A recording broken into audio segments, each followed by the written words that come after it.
In today's video, we're going to be taking a look at my new TV, which is the Hisense A9G 65-inch OLED. So yep, I've finally upgraded my TV, and I've gone sort of all out and gone for OLED. I was toying with a lot of different options, and I was really more drawn to like mini LED and QLED and all those sorts of things, largely due to price really.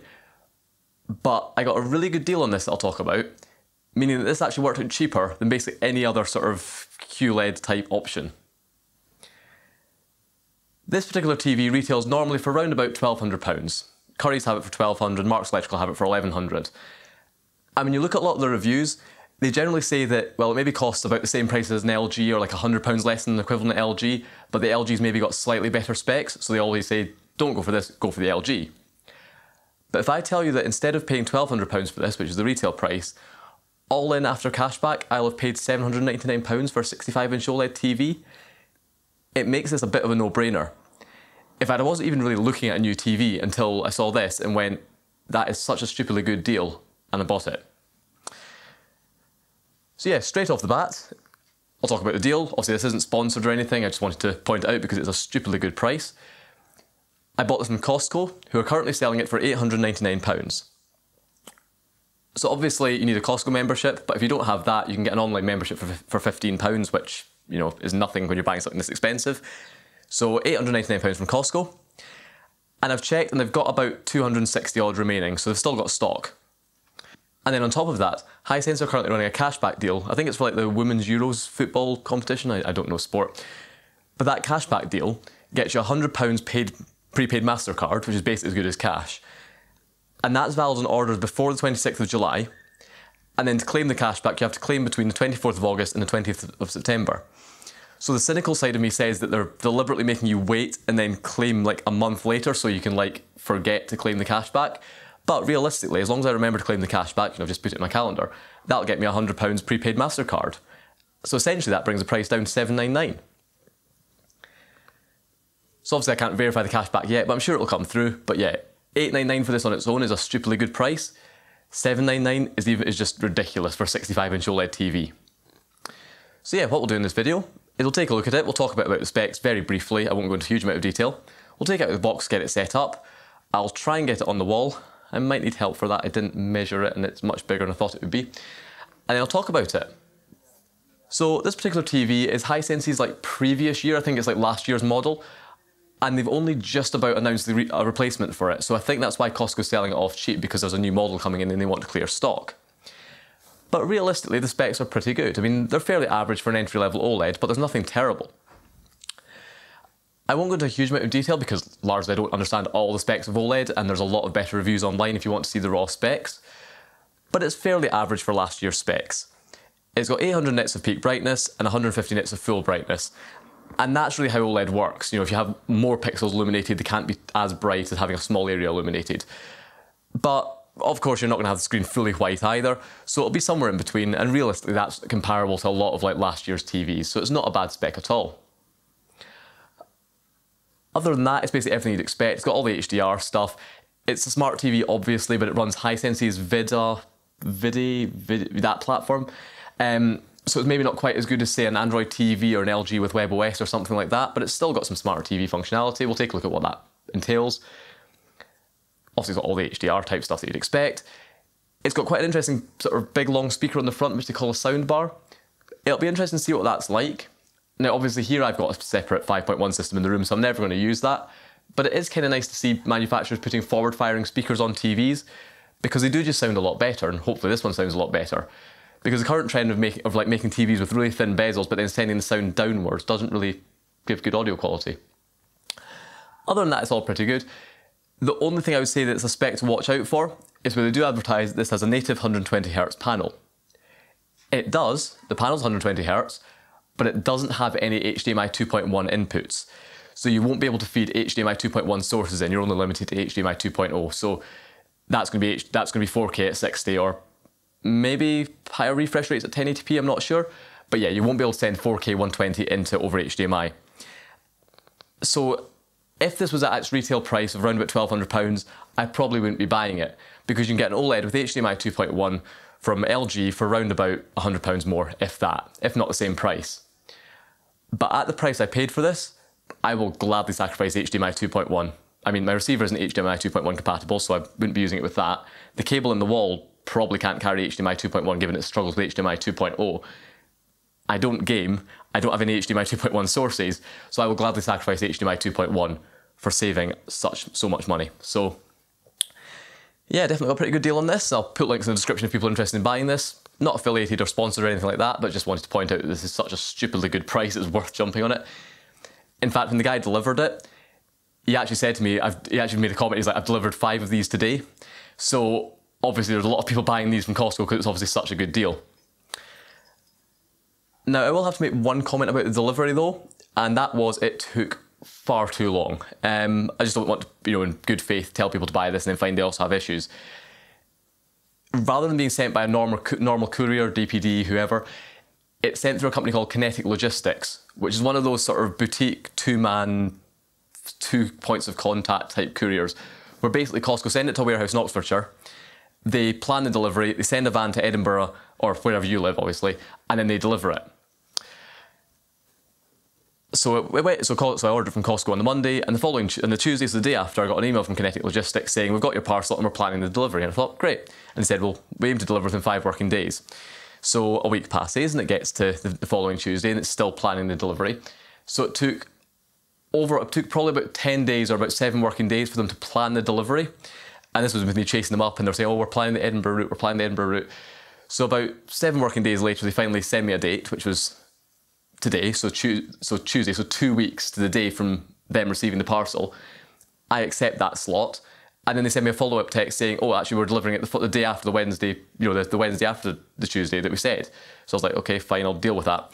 But then the guy literally just phoned me today saying, oh, I know your delivery scheduled for the Wednesday, but I'm in the area, do you want it today? So in fairness, they were actually good, they actually delivered it a day earlier than their slot, but it did take them 2 weeks to the day between them receiving the parcel to arriving.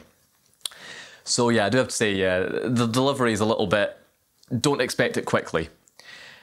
Now obviously the guy was very friendly, it was really good. Obviously it's not been bashed about in depots, so it should be quite good condition. And obviously bearing in mind I'm up in Scotland in Edinburgh, so I'm quite far from Oxfordshire, so if you're a lot closer they might be quicker at delivering. But yeah, just, even though delivery is free, just bear in mind it might take a couple of weeks to arrive. Don't trust where it says on Costco's site it'll take 7 days. But yep, it's here. So that's enough rambling. What we'll now do is we'll try and get the top off that box and then we'll take it out and see if I can mount it myself. Okay, so let's try and see if we can actually lift the top off this. This is definitely a 2-person job. It probably says on top, yeah, it does say on top 2-person, but we'll see. I'll probably have to call for help later to get this on the wall. But there's these little plastic clips that you basically pull out to unlock the box. These did start to fall out while we were carrying it from the van, so that was exciting because the box started falling apart and opening, but we just about managed to get it inside before it all fell out. That wouldn't have been fun, so that was already fallen out. So, take that one out as well. And now with that all removed, what we can now do is lift the top off the box. So you don't need to cut the top on the box, that's not how you remove these. You do those clips and then the top lifts off. So in theory, I should be able to lift the top off this box in one piece. Also, I'm not going to be able to do that because it's far too wide. So what I'll probably need to do is I'll cut the tape here just to give me a couple of bits I can slip my hand in, and I'll lift it up like that. Okay, so if we, in theory, just cut this tape here just so I can lift that up like that, like a sort of flat. Yep, that makes sense, that works there. So do that there, and then do the same on this side. That was let me get my hand in. So in theory, if I can get my hand in there, my hand in there. There we go, that lifts off. Cool.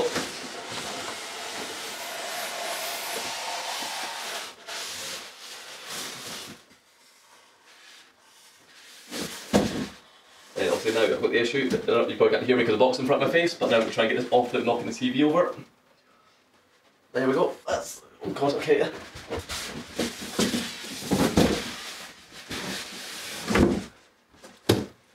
Definitely get 2 people to help me with this.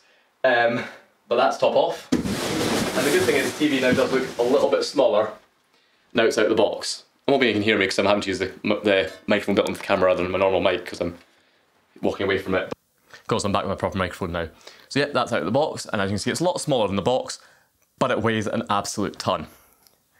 Now looking at the specs, it says that the whole thing weighs about 40 kilograms, but the weight without the stand's about 20, mid-20s. So I think it's got a really heavy stand. And if you look at the picture in the box, which is obviously off to the side now, the TV kind of sits like flat on the surface, and then the stand sticks out behind it. So I think the stand's weighted, it's got big weights in it to sort of counterbalance the TV. So that's hopefully why the box is so heavy, because I don't know how I'm going to lift it. If it was like, even with two people, I don't think you could really lift the stand and the TV comfortably onto a wall. But because I'm just putting the TV on the wall and not using the stand, hopefully it's fine. And you can see down there where the box ripped when we were carrying it. So yeah, I think the packaging maybe isn't quite built for the weight, because it started to fall apart while we're carrying it down the road, and we managed to just get it onto the carpet in the hallway before the box totally fell apart, and we had to slide it the rest of the way. But yep, that's it in the box there. I'm not going to do a full unboxing of getting the actual TV out of the box, because I just need to focus on that because I don't want to drop it.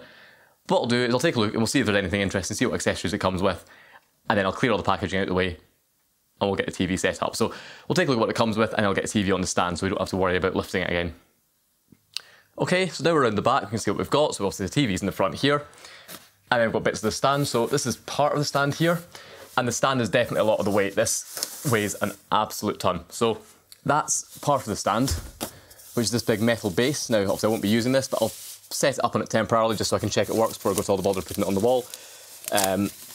But yeah, this is the tabletop stand here, which you get like that. So that's obviously one big portion, and this is also a lot of the weight is this stand, thankfully, because I trust, you know, wall mounting TVs, but if it weighed the 40 odd kilograms this box weighs, I would not trust it. But yep, that's the stand. So basically what you've got this stand here, that faces the front of the TV, and the TV sits down onto these two posts. What you've then got is this plastic piece that I presume is some sort of decorative part that covers the back of that. But then on top of that, which is why the box is so heavy, you've then got these counterweights. So these are big, heavy counterweights. They're a bit buried, so I'll get them out later.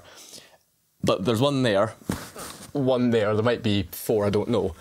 And what you do is you then fasten these counterweights to this stand to weigh it down even more.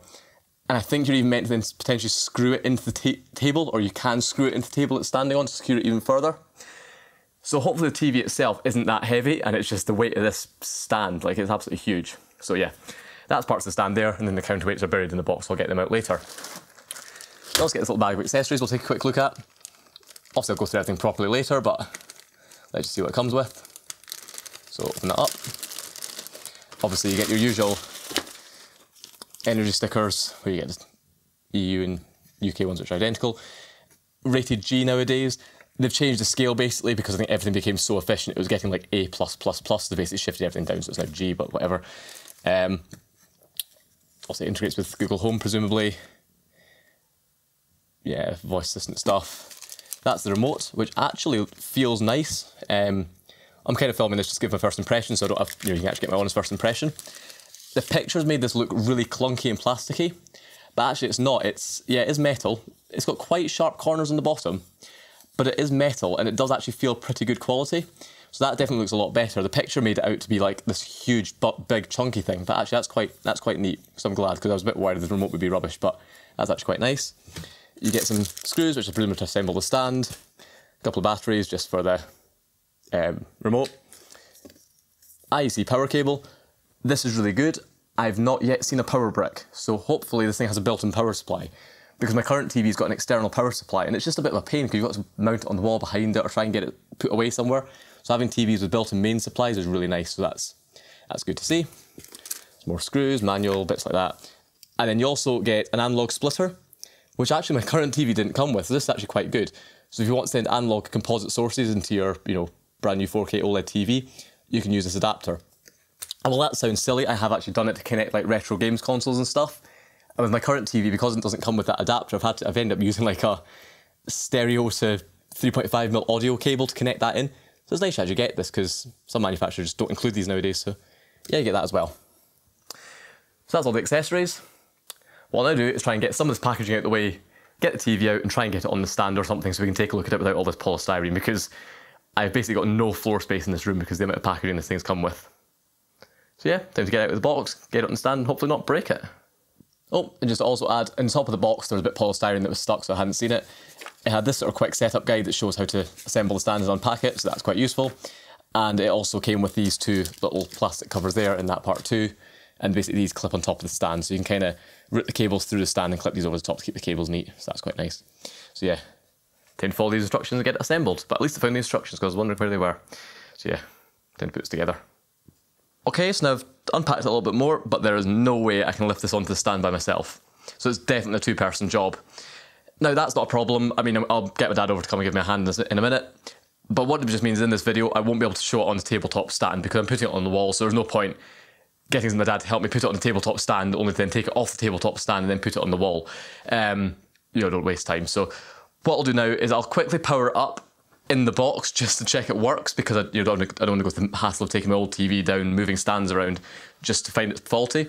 But as long as I'll check it works, power it on, and as long as it's okay, I think I'll just need to basically put it straight on the wall from the box. Thankfully from the back you do have access to the wall mounting screws, so I can probably get the bracket on there ready. And then what I'll need to do is I'll just need to put the bracket up, and then hopefully I can measure from the box to work out where the bracket's going to be. Because speaking of measuring, obviously my current TV is on the wall, it's been wall mounted the entire time I've had it. And this is the first time I ever wall mounted a TV, and while it's not bad, it is a little bit too high. Now, down the back of the TV, I've obviously got some sockets, so I can't drop the TV too much because then these will stick out the top and that'll look even worse. But with this new TV being so much bigger, what I think I'm going to do is position it so the new TV matches the height of this one. Well, the top of the new TV matches the height of the old one. But obviously because it's much bigger, it'll drop down a lot more. It'll probably drop down to about the top bottom of that centre speaker. So it should be okay. Also, I'm currently using this old flat to wall bracket. I'll think about it. I've bought a new tilting bracket that I might try. Really just because it seems a bit stronger and it's a bit better. And also because I've not got many of the fixings that I need for this. I think a lot of the fixings have gone missing. So I'll get this TV off the wall, figure out the brackets, figure out which bracket I'm going to use, and then we'll come back basically once it's ready to go on the wall. What I'll do is I'll take this TV off the wall, take the centre speaker off, clear it all up, and mount the new bracket lower down, obviously, because mount the new bracket lower down the wall, and then I'll figure out the centre speaker later. I'll just need to mount it even lower down again, but there's loads of slack on the cable, so that's totally fine. So yeah, time to get this TV off the wall and get all the brackets moved. And then somehow I'm going to have to lift this massive thing onto the wall because it's not convenient. They do thankfully provide a handle, so there's basically a handle in there that you can put your hand in to help lift it. And then they basically say to grip onto that and then to grip it using the polystyrene on the front. So I suppose that's spread pressure, but it does mean you're having to lift a big bit of polystyrene. Be interested to see how that goes, but yeah, you definitely need two people to lift this. So time to get the old TV off the wall while battling past all this sort of stuff, and then move all the brackets around. So go and do that and then we'll come back. But first of all, we'll just power it up in the box just to check it works. Okay, so I've turned it on, got it started up. Obviously there's no sources connected, no network connection right now, so it's just, I'm not able to do anything with it. But I've been able to get it to this sort of just this main menu screen, so I can quickly go in and take a look at the panel, and I can't see anything glaringly obvious. Now, obviously it needs a bit more testing with this proper input source and stuff like that. But I just wanted to make sure there's no obvious, like, you know, half the screen being off or like big lines down it or something, you know, something to indicate it being damaged in transit. There's nothing really here, it looks fine, so yeah, that's good. We can now actually get it on the wall. And one thing I would say is that this does have a plastic film over the whole screen that obviously you're meant to take off once it's set up. So don't panic when you take it out of the box and see massive scratches down the screen, sort of in this area, because I saw that, I went, oh no, it's been scratched, how's that happened? And thought, oh, I'm gonna have to return it, and then obviously that delivery was as disastrous as it was, so it would take even longer. But no, it's got just a sort of plastic sort of screen protector over it, so that'll be very satisfying to peel off. But yeah, don't worry if you see scratches, it is just a plastic film. And also make sure you take that off because it probably won't look very good with it on. So, yep, seems to all look okay. So now time to get the old TV off the wall and move the brackets around. Okay, so that's the old TV off the wall. So I've taken the old bracket off. You can see I had a bit of the wall's a bit badly patched here. That was because the first time I put the TV bracket up, I used plasterboard fixings, which are very strong, but I got a bit cocky with it and then decided to hang off the bracket and then found myself lying on the floor holding the bracket with a lot of dust and the holes in the wall, so that's why the wall's a bit badly patched here. I could probably fix it, but it's not been painted. The new TV will cover that, it's fine. You know, there'll be more holes once the TV, but if, you know, there'll always be a TV here, so that's fine. So that's how the old bracket was held up, with just these plugs here, which, yeah, I used plugs into wood, don't know why. This was one of the first things I ever did in the flat, so I didn't really know what I was doing. But there is joists here and here, which are actually pretty well centred. So I'm going to try and use those again, but obviously much lower down. So yep, what I need to do is measure out, work out exactly where the new TV is going to sit in relation to these sockets, and then work out where I need to position the bracket. The new bracket and the old one, they do have some slight level of adjustment in terms of like where the brackets on the back of the TV are placed. So what I'll try and do is align it so that if the TV is mounted at the lowest point, it's lined up with the top of the sockets exactly. Because obviously, if I stand closer to it and look over it, I'll potentially see them sticking out. So I'll line it up so that the lowest point the TV can be mounted with, on the brackets on the back of the TV, it's just in line with the top of the sockets. What that means is I can just raise it up a little bit and just keep raising it up until these just about go out of view, meaning it's as low as it possibly can be. There's also these holes here, which were for the spring toggles that held the speaker bracket. I'm hoping the new TV will drop down and cover these. I'll just put some basic filler in just to kind of hide them, but hopefully the TV will cover them so I won't need to have them patched, or the speaker will cover them. Either of those will be fine. If they're visible, I'll then need to paint or do something like that, so I'll need to figure that one out. But yeah, I'll just need to measure it all out and figure that one out. So yeah, what I need to do is work out where these joists are, and then mount the TV. Or mount the bracket anyway. The other thing I need to do is, I've interestingly noticed that the shutters in the socket are broken. They're just stuck down. I remember when I first put this socket in, I put a plug in behind the TV and it wasn't quite going in. I kind of forced it, so I think it's obviously a manufacturing issue, and then when I forced the plug in, it's broken them off. So what I'll do is, I've not got a replacement, but I'll nick a socket from elsewhere, put it in here, just so it's all in behind the TV, so I don't need to actually, take the TV off the wall again to change it, and I'll order a new one and change it in the other room once I get around to it. So yeah, do that as well.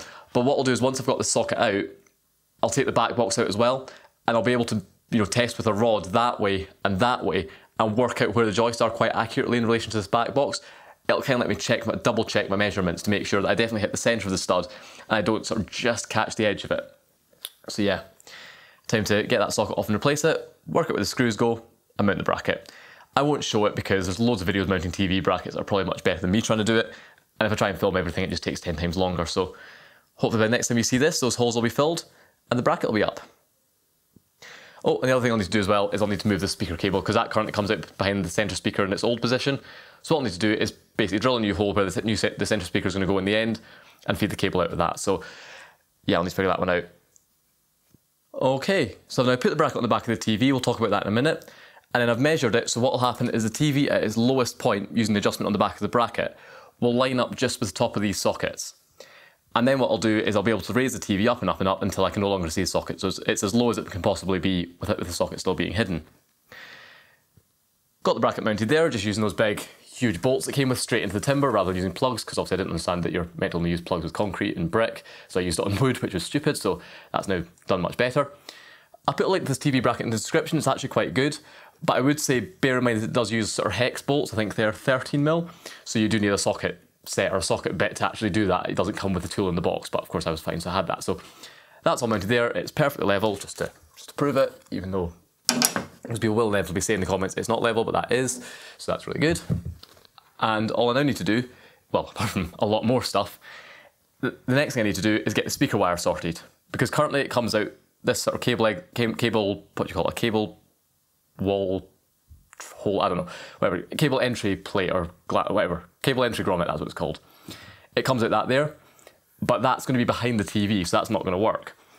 Now, I don't know exactly where the centre speaker is going to go, and I'm going to mount it after the TV is up so I can pick the exact position. But what I've done is I've worked out this point here is going to be roughly in the middle of where it'll roughly lie. So if I bring the cable out there, I'll still have a good about 5-6 mil, or 5-6 centimetres of like up and down motion to be able to figure out where I want the speaker and still have the wire hidden behind it. So what I've done is I've poked a rod through. This is from the Super Rod Mega Set. The flexible one is really, really good for that. It's really flexible. And I've been able to get it from here up to where the socket came out the wall. So, yes, the duck is written on the wall, and there's more rude words above that, but anyway, won't put that on YouTube. God love builders. But yeah, I've got this cable sticking out here, or this cable rod. So what I'll do is I'll pull that speaker wire back up, tape it onto the end of this rod, and pull it back out that hole there. I'll then stick some filler in these holes, even though they'll be covered by the TV, and then we'll finally be able to get the TV up on the wall. Of course, I'll also need to put the socket back on, but I've nicked a socket from another room, so I'll be able to put a good working socket back up here. And there we go, that's the socket back on with a nice new socket that's not damaged. Done the first fill of some of the holes. Of course, it's all behind the TV and this needs a lot more work to fix it, but I thought I'd just put a bit of filler in anyway, just so there's not any holes in the wall. this is stuck in, so I'll need to fiddle about trying to get that out. I might just leave it and I'll deal with it later. Be behind the TV anyway. But what I've done is I've now pulled the speaker wire out of that hole there. So I've not put the cable entry gland in yet, just in case I do need to move it, but I think that should be fine. And if I did need to move it, it's not the end of the world. It's like a small hole I have to fill, but I think that'll be an okay position for it. So yeah, that's that there. So now we need to get the TV on the wall. So first of all, we'll take a look at the back of the TV and see how we're mounting the bracket, because it's a little bit fiddly with this model. Okay, so here we are at the back of the TV. I apologise for the lighting, but I've now got one arm of the bracket on. And I have to say it's a little bit of fiddly, and I think the design's not great. Basically, the first problem is this box. The TV stands up perfectly in the box, which is really good, but someone's just not thought. So the polystyrene covers up the bottom screw hole. So it means if you want to actually install the bracket, you're probably meant to really take it out and put it on the stand, which is a two-person job, get the bracket put on, then have another two-person job to lift it up. Whereas if they just made this box a little bit lower, put the mount up slightly higher, you'd be able to easily fix this on while it's in the box. So as it is, I've been like precariously like tilting it forward, trying to like get the bracket on. So it's not ideal. I mean, it's fine, I'll be able to do it. I mean, my dad's coming to help me put it on the wall, so I'll put the other bracket on once he's here. I just wanted to be able to get one bracket on so I can measure to work out the exact height I needed. The other difficulty is this bracket here, or this bottom screw here, is it's on a sloped bit with a massive recess. So what this means is you need to use spacers. Now the particular bracket I came with some spacers that I've lost, there we go, these here, which are quite big. And the problem is that in order to get a sort of sensible mounting against the flat surface, I needed to use one of these spacers in the top, but then this spacer was too small for the bottom. Now thankfully, because I've got loads and loads of different Visa brackets, I had spares, so I had these much smaller spacers from a different bracket. So what I was able to do is in the bottom, so in the top I used one of the spacers the bracket came with, the bigger ones, and in the bottom I used one of the big spacers and one of the small spacers together. And that's worked, so now it's spaced out correctly, it's mounted securely, and it's nice and level. So that's all fine, but I suppose just bear in mind that you may, if you say bought this bracket or bought a lot of brackets, you may find you need additional spacers. Now of course it's not a problem, they're fairly cheap just to get the plastic ones, or just use a massive stack of washers or something, but yeah, it's just worth bearing in mind that I did have to use spacers that didn't come with the bracket. And then for reference, these are M6 screw threads. So yeah, been able to get the bracket on, but I think just bear in mind that you might need a lot of spacers because of this curve here, and it's not ideal to put the bracket on when it's in the box. But yep, that's on there. It's now time to get this thing lifted up on the wall. And hopefully not drop it, because it's heavy, it's fragile, and while it was a good deal, it's still quite expensive. So yeah, time to get this up. Okay, and that's it now installed, and very reflective because I haven't peeled the film off yet. But yep, that's it up. And I love how that looks. It's really big, it's a lot bigger than the old one, it'll take a bit of getting used to, but yeah, dead happy with it. Getting it on the wall was okay. It did require my dad to come over and help. There was no way I could have lifted that myself, but it was possible. There's a handle on the back, so using the instructions where you basically put one hand in that handle, the other hand on the front of the screen holding the foam, and that worked fine. The only problem I've had is this bracket that I got. It's a decent looking Duronic bracket, and I've used their stuff before, but it's a tilt bracket, and there's no way that I can tighten that knob tight enough to stop the TV tilting forward. It just always tilts forward, even if it's like properly cranked tight. I suspect if I had like a nut or something I could have put a socket on and actually properly cranked it, it would have worked, but just doing it by hand is not going to be possible. The bracket's rated up to 65 kilogram TVs, and this TV is only about 25, 27, so it should be absolutely fine. But I think it's just because it has to mount right towards the bottom of the TV. The way the forces work and the angles work just means the TV will constantly tilt forward. So what I've ended up doing is just stuffing those bits of foam in. They're that sort of, is it high density foam they call it? This sort of stuff where it's like layers of foam stuck together. I think I got it out of a box that a server had been shipped in. And all I did is basically cut a couple of chunks out, and I was able to just cut out individual slices of it until I got it to the right thickness. And that's perfect, so that's now holding it perfectly fine, it's totally secure, because all this is doing is stopping it tilting forward, it's not holding any weight. It's not ideal, but doing this versus taking it off the wall again, getting a different bracket, having my dad to come out again and help put it on the wall, this'll do. In the future I could get a new bracket and it'd all be fine, but yeah, stuffing foam in there for now. But yeah, I'll probably still put a link for this bracket, but yeah, if you're buying it, bear in mind that you might have issues with this particular TV or some TVs with it tilting forward.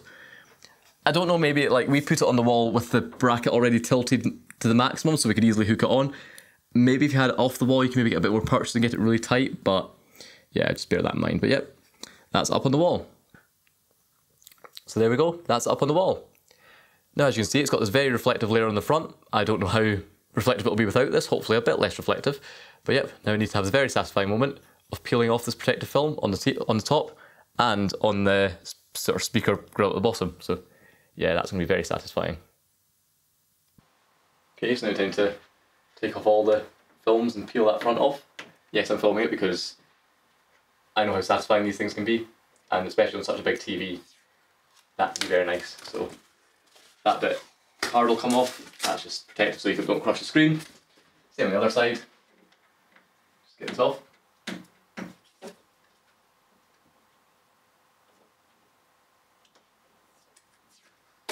Like that. And now we can peel off the protective film. So hopefully this is satisfying, because I've been looking forward to this part. Why is that stuck? Oh, sticker's like left residue. Great. It's not satisfying start. There we go. Now, here we go.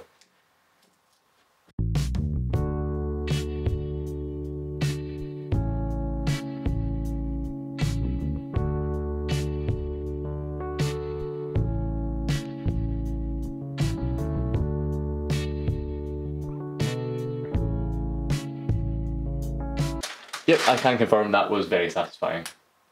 Yeah, that was quite fun. And it's still fairly reflective, but not quite as bad. So yeah, it's not too bad. I think it's more reflective than my old TV, but yeah, it's not the end of the world, it's still pretty good.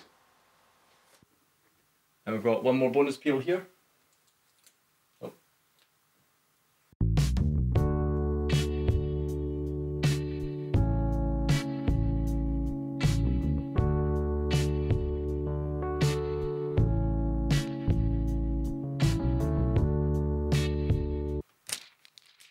And there we go, that's it all uncovered. It's now time to sit back and take a look at what it looks like. Oh, and this is the gift that keeps on giving. There's another sneaky one on the top here that didn't even have an edge on it, but I did wonder because this looked very reflective and it was reflecting part of the picture, which is rubbish. So yeah, one more thing to peel off. Oh, that was a lot better without that on it. Yes, I am easily pleased, but that was worth it. So yeah, that's it all now peeled off. So now to go back and I'll sit back and take a look at it. And there we go, that's up on the wall and ready. So yep, that looks fantastic. It's definitely relatively reflective. You can see me in it and falling over everything, but that looks so good. I was a bit worried how it would look with this big sort of sound bar they call it, or forward facing speaker down the bottom, especially because I'm not using it, because obviously it does stick out a little bit, but it looks okay. I think that looks really stylish. So yeah, really happy with how that looks. And while it is absolutely huge, I think I'll eventually get used to it. So now the last thing I need to do before we actually take a look at it and try it out is get the centre speaker mounted below it, because currently the wire is just sticking out the wall. So I'm going to get the wire, get that grommet put on, work out where I want the speaker exactly, get the speaker mounted, then I'll come back and we'll try it all out.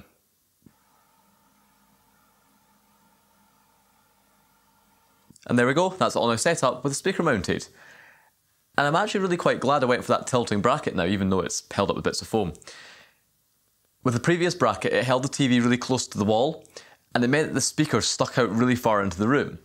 Whereas what you can probably now see is because the TV sticks out a bit further from the wall, the speaker doesn't protrude as much behind the TV, so it actually looks a lot better. I was previously contemplating getting some sort of like wall-mounted cabinet to hold the speaker. Might still try it, but that looks a lot better. So yeah, definitely quite glad it sticks out a bit further, because you don't really see the distance it sticks out from the wall, because you're never going to be side onto the TV in this room. So yeah, that's it in there, and that's up and running. Now, one thing I'll quickly do is I'll just do a quick tour of the sort of I/O of it, because I don't think I did it before. So basically, around this side you've got most of the ports. Unfortunately, I'm having to do it with it on the wall now because I forgot to film it earlier, but you've got a USB port to put media on it, if you ever do that. I don't know anyone that ever does. Or you can use that actually as an external hard drive for like DVR functionality. One of these 3.5mm jacks is what they call a service port, so I think it's presumably some sort of like debugging serial port.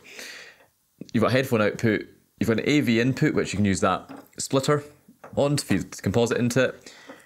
You've then got 3 different HDMIs, the middle one being the ARC port, so that's what I've used to connect to my receiver. Aerial input for Freeview, a satellite input for the built-in satellite tuner and another USB port. And yep, so this does have a satellite tuner, although I've tried it out and it isn't anything like FreeSat.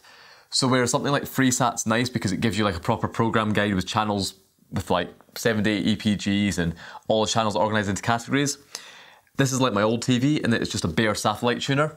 So it'll just tune in every channel on the satellite, or at least or you can say to only tune in free-to-air channels.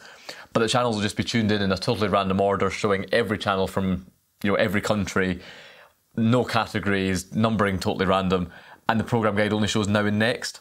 So I wouldn't really use a satellite tuner on this if you actually, if you want to use satellite, get an external FreeSat box or something like that, because yeah, the satellite tuner, you've got one, but I wouldn't really recommend it.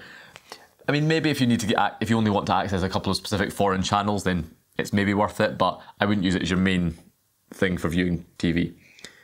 Then round the back, you've got a few more ports. You've got another HDMI port on the back and an Ethernet port, which I've used to connect to the network. Then for controls, you've just got this little joystick thing here because, yeah, this is one of those standard things that they put on these TVs now. It's fiddly, but I'll never really need to use that. So yeah, that's it there. Now, if we come around the other side of it, there's not much to see really. But if you look down here, what you'll see is there's just the IEC power input. So yep, there's no external power supply needed for this, which is really good. You can just plug it straight into the main, so I really like that. And yeah, you can now see the damage to the wall behind the TV, but no one's ever going to go looking. So yeah, that's up on the wall. So what I'll now do is we'll put you back on the tripod, and we'll sort of just talk about it a little bit. Okay, and as you can see, I've got it all up and running. So what I'll now do is I'll sort of talk about some of the sort of thoughts I've had on it, how I found it, the different, good things and bad things. Just really sort of going a bit of a ramble on about the performance of it. So I'm just showing some like royalty-free stock footage, so don't judge the quality from this. It's all 4K, but it's relatively low-res or highly compressed files. It's not proper content or anything, so don't judge the quality from this. But I've tried it out using a lot of standard definition content, live TV, YouTube, some actual HDR content. And in terms of picture quality, it's absolutely amazing.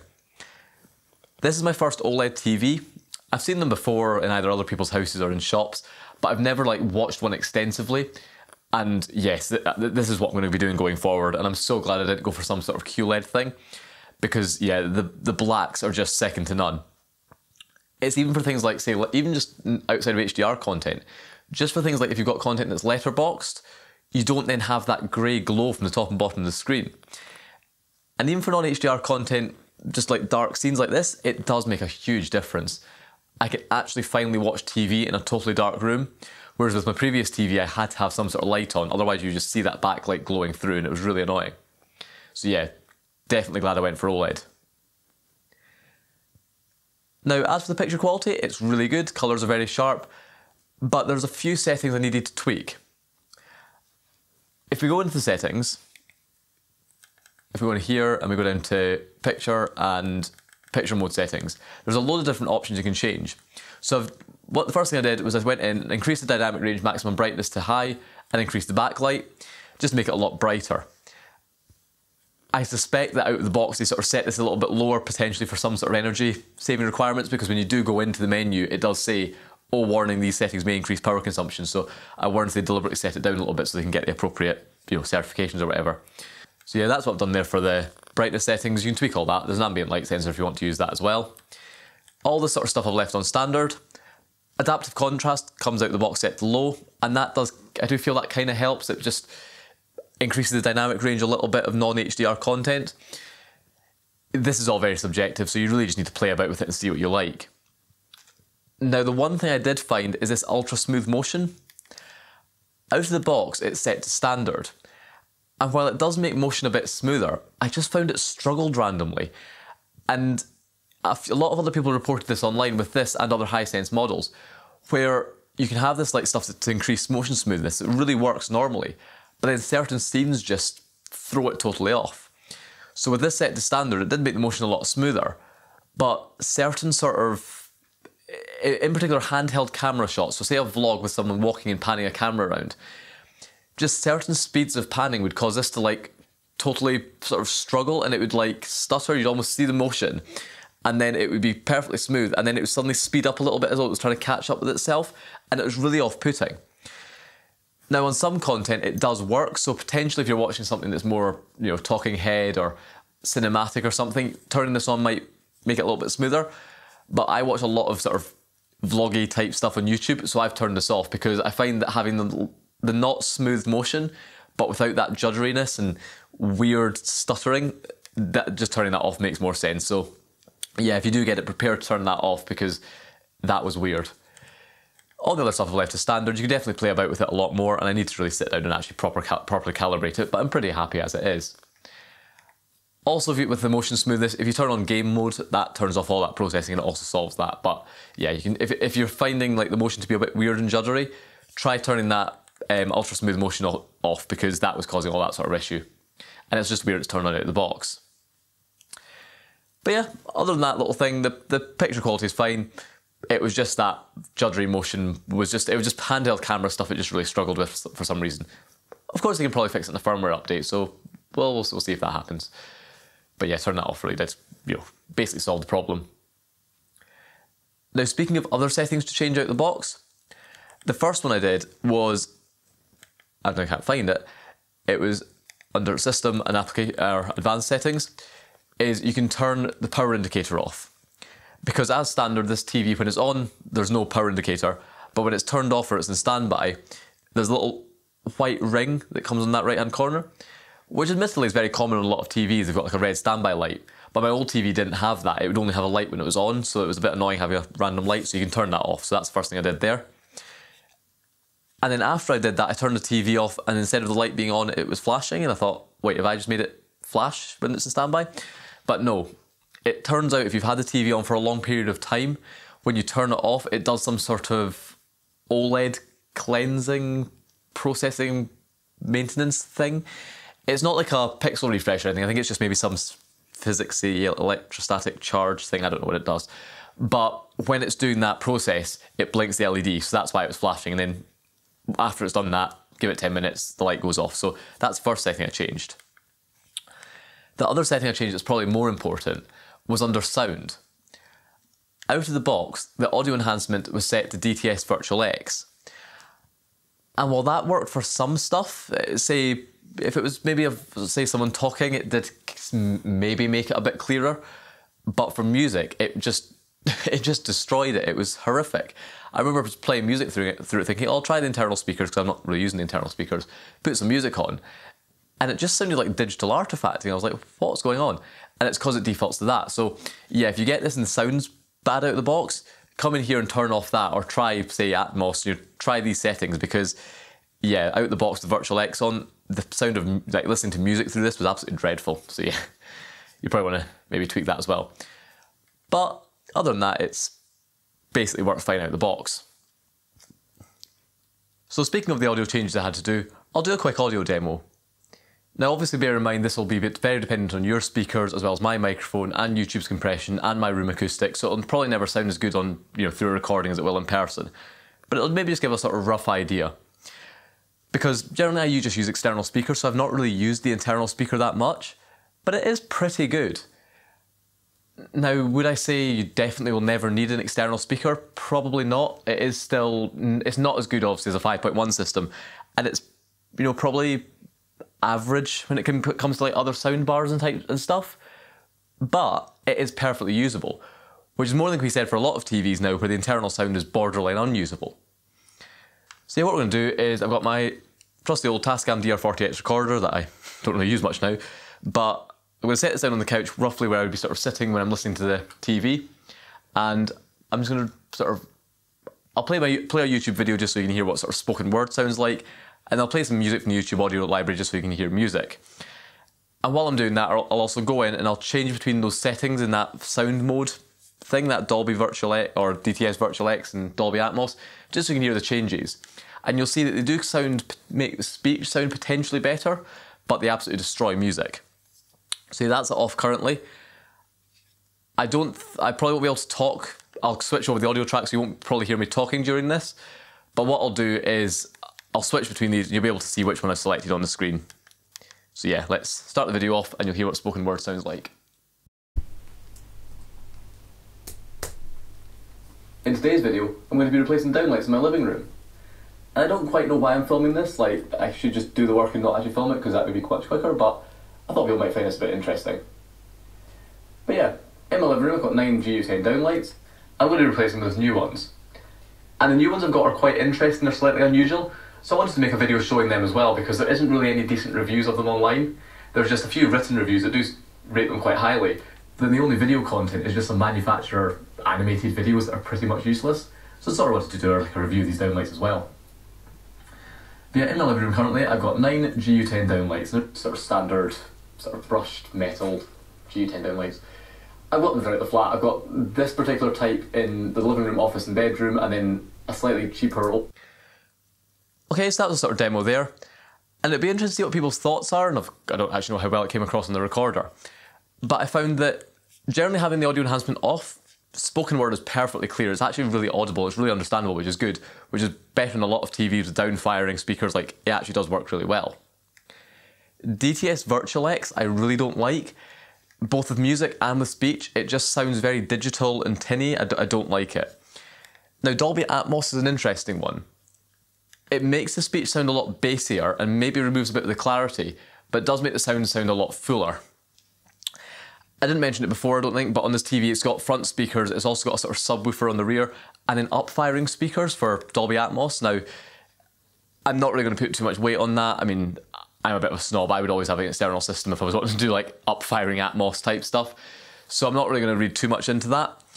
But yeah, that's roughly what I found for sort of speech. Virtual X just ruins it. Off sounds okay, and Atmos maybe makes it sound a little bit fuller. So what I'll now do is we'll go and try some music. Okay, so now I've got some music from the YouTube audio library, so I'll just play some of these. It's not very good music, it's just a few different sound stuff that's kind of, you know, tries out different frequencies and stuff like that, just to give a very rough idea. So we'll play a bit of music, and then I'll also flick through these settings and let you hear them.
Okay, so that was them with some music as well. Not the best music, but hopefully that was, you know, you got the idea. And for music, basically what I found is that generally having the audio enhancement off is probably the best. Dolby Atmos maybe does sound sound a bit more full and a bit more fun, but I still prefer it off, and Virtual X absolutely ruins it. So do not have DTS Virtual X on for music, and I probably wouldn't even have it on for speech. Just stick with off or Atmos if you want some sort of virtual surround. So just bear that in mind, because it does come set to Virtual X out the box, so the sound sounded absolutely dreadful before I changed this. I remember even just putting the news on with it and going, this sounds weird. And yeah, so just bear in mind that setting, you need to do that to make the sound okay. But once you've done that, the sound is actually really, really good. It's not comparable to like a sound bar or something, but I'm still quite impressed. It's definitely got the frequency range, or the frequency response. What's kind of summed it up was literally a minute ago when I was setting up that music demo, I played one of the songs just for like the first second. I think I opened one of the songs and opened in the wrong application. So I sort of quickly quit it. So all I heard was like the first like second of the track. And just the sort of punch in the bass that came in, I actually looked down at my receiver to check it wasn't switched on, because I switched it so the audio was coming out the TV. And just from how loud the bass was and how sort of punchy and full it sounded, I actually thought my receiver turned itself back on and it was coming out with the 5.1 system. Obviously, when you listen to it a bit longer than that, you notice it's definitely not comparable, but it does sound pretty good. But it's comparable, I'd say, to sort of mid-range, sort of to entry-level soundbar. I wouldn't compare it to a sort of 5.1 system, and definitely, if you're buying it for the Atmos upfires, expecting it to be comparable to a proper Atmos setup, it's not really going to do that. But I do like seeing a TV with front-firing speakers, because the sound from TVs is being progressively getting worse and worse over the years. Whereas like my parents still have an old Pioneer Plasma from 2007, but it's got front-firing speakers and sounds really good.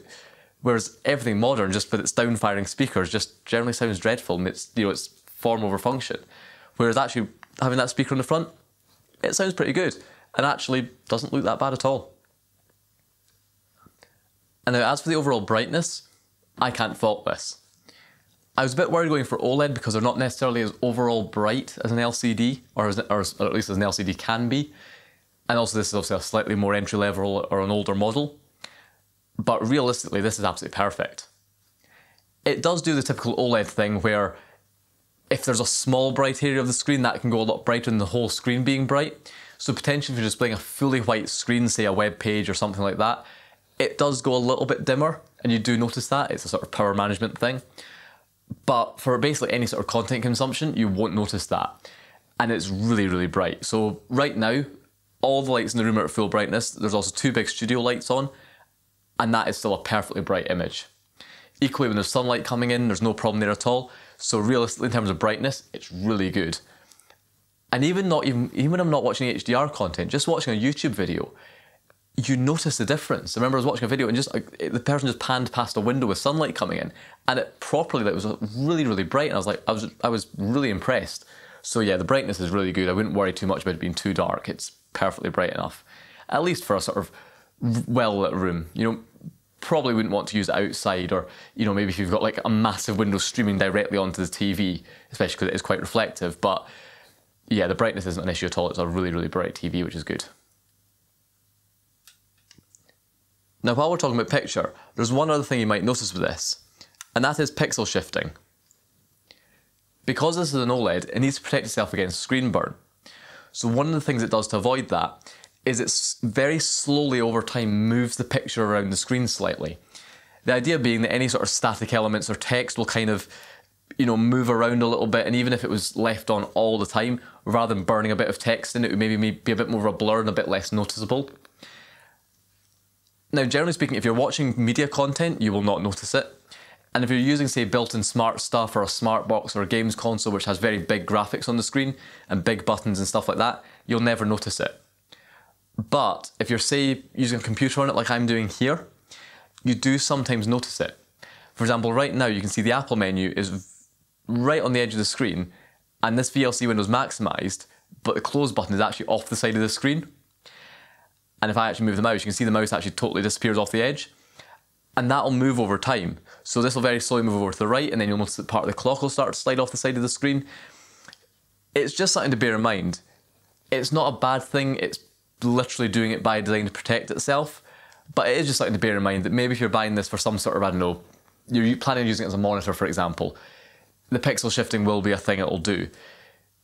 I can't find an option to turn it off, and I probably wouldn't recommend turning it off, but just bear in mind it is something that it will do. At least under macOS, there is a sort of underscan option you can change in system preferences. If I zoom out, you'll see that. You can change the underscan, and that'll make the whole picture slightly smaller. And if you do that, it shrinks the whole picture down. But then now that's moving around, and because it's smaller, it won't go off the side of the screen. You just almost notice the bezels changing. But yeah, it's just something to bear in mind. It's not a huge problem, and I'd rather it did that to protect itself than it ended up with really bad screen burn. And for people that are worried, because I've obviously got a Mac on it now and I'm displaying this, the Mac's set to have a screensaver come on at a very short delay. And in fact, for months before I even bought this TV, I actually set the screensaver up just to see if I could deal with having a screensaver coming on regularly, just because I don't want to have the Apple menu burned in or something. So yeah, it's something to bear in mind. It will do pixel shifting and stuff like that. The final thing to talk about is the smart stuff. Personally, I don't really use much functionality built into a smart TV. I'll maybe use it for the occasional streaming service, but that's really it. If I was going to do this long term and not use the Mac Mini, I'd probably prefer to use an external box anyway. But I've played about the smart stuff a little bit, and just the built-in TV functionality, and it's okay. If you're wanting a TV desperately for using all the built-in smart stuff, you would definitely be better off with something running Android TV, or maybe something a bit more established like Samsung's, is it Tizen or Bada, whatever Samsung's platform is, or LG's WebOS stuff. Those sorts of platforms are a bit more established. The Hisense Vidu platform, whatever it's called, it's got most stuff. It's got YouTube, it's got all the UK catch-up stuff, it's got Disney Plus now, which it didn't have before. That's coming in an update. But it still lacks some things. For example, it doesn't have Spotify. Now, for me, that's not a problem because my AV receiver supports Spotify, so I can just use that.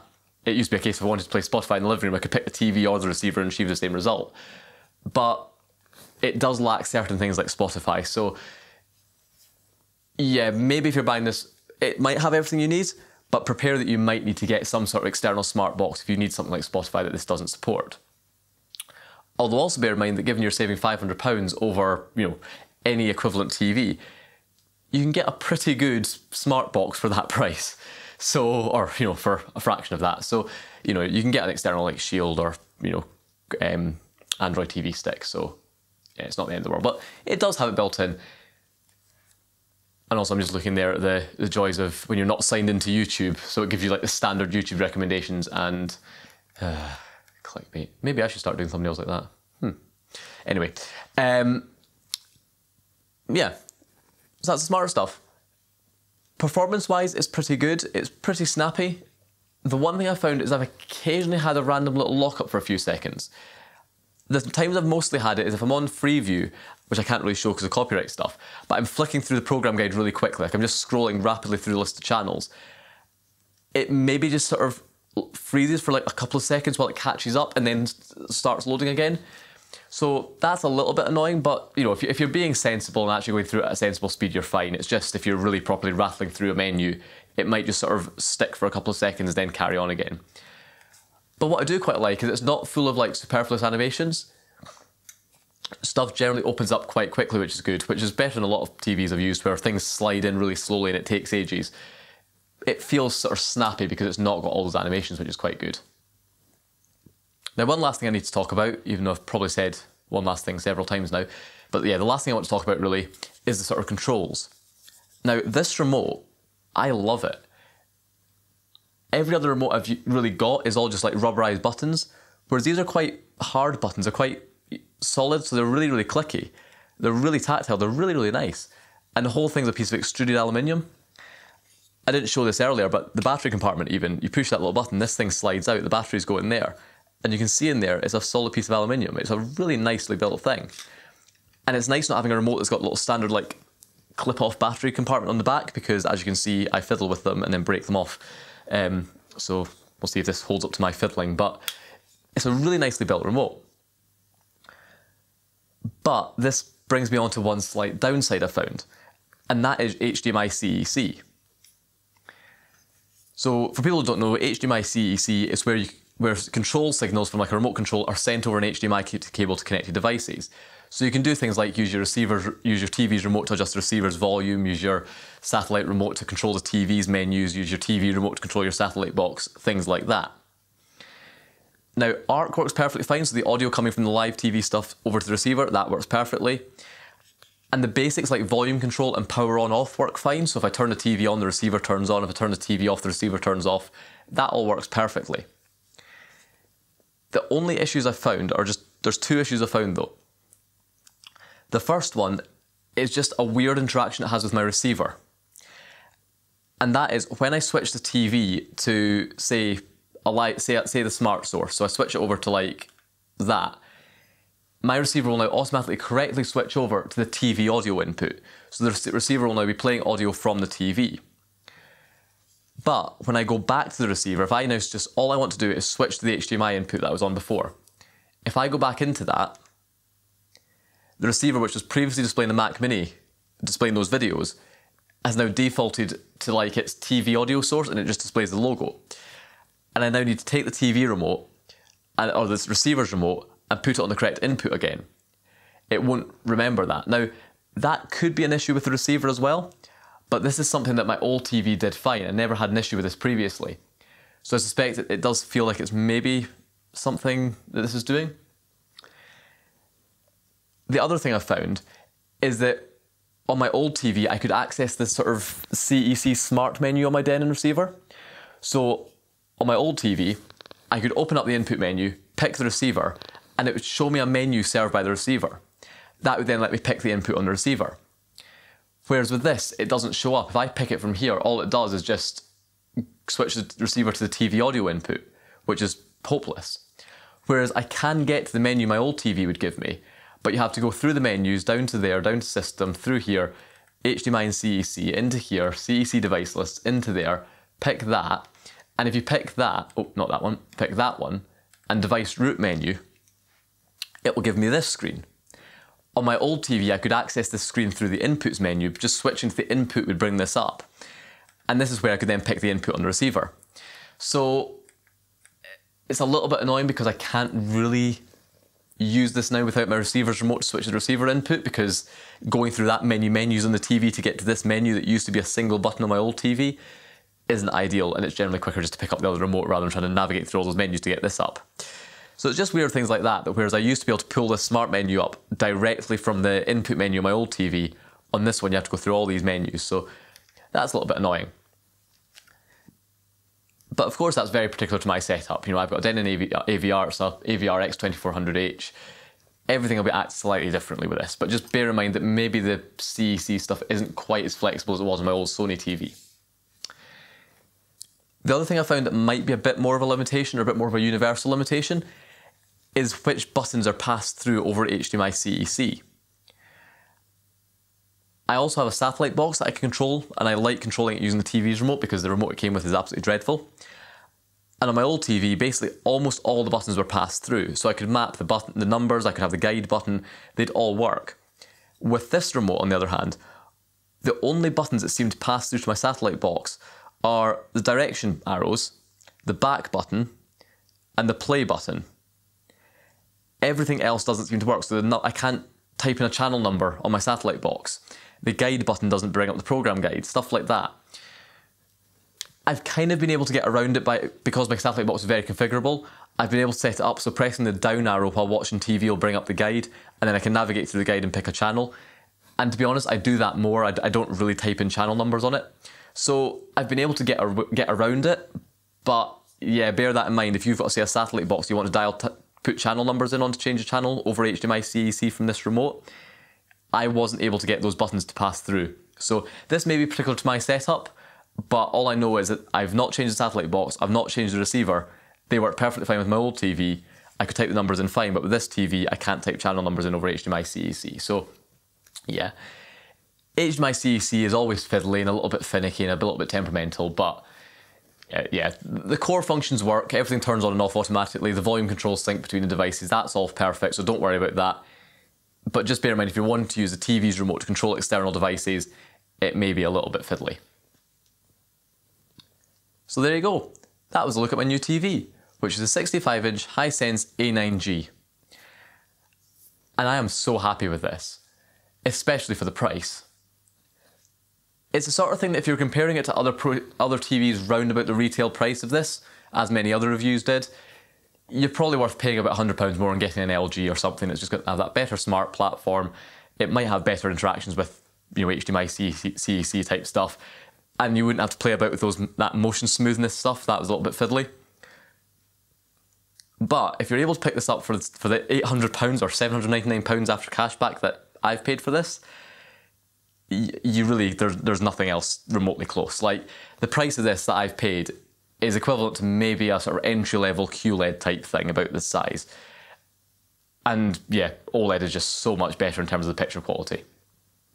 So yeah, I am so happy with this. This is definitely probably one of the biggest bargains I've ever got, and I'm really happy with it. So I don't know how long it's going to stay that price, and I know that the cashback deal ends towards the end of the month. It's like the 26th. It's roundabout, it's after the 20th, but before the 30th, so check the dates. But this is a really good deal. So yeah, thank you very much for watching, and if you're interested in buying this, there's links in the description.